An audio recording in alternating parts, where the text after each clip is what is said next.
आठवड्याभरात पेट्रोल डिझेलची दुसऱ्यांदा दरवाढ. डिझेल 94 तर पेट्रोल 107 रुपयांवर. ग्रामीण भागात डिझेलच्या टंचाईमुळे शेतकरी मेटाकुटीत. इंधन दरवाढीमुळे मुंबईत पावाच्या लादीची किंमत 5 रुपयांनी वाढली. वडापावसह खाद्यपदार्थ महागण्याची शक्यता. ब्रेडचा भावही वाढण्याच्या मार्गावर.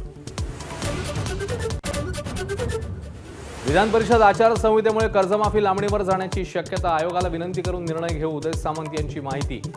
30 जूनची डेडलाईन हुकणार का याकडे लक्ष.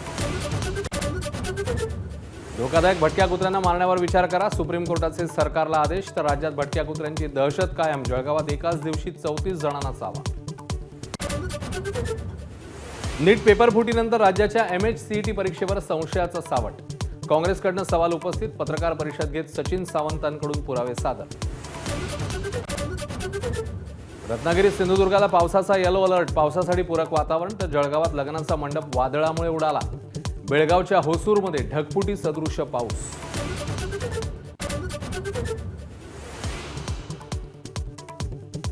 धरणांचा तालुका अशी ओळख असलेल्या शहापूरच तहानलेलं. लोकांमध्ये नाराजी. तर सिंधुदुर्गात नागरिकांचा घागर मोर्चा.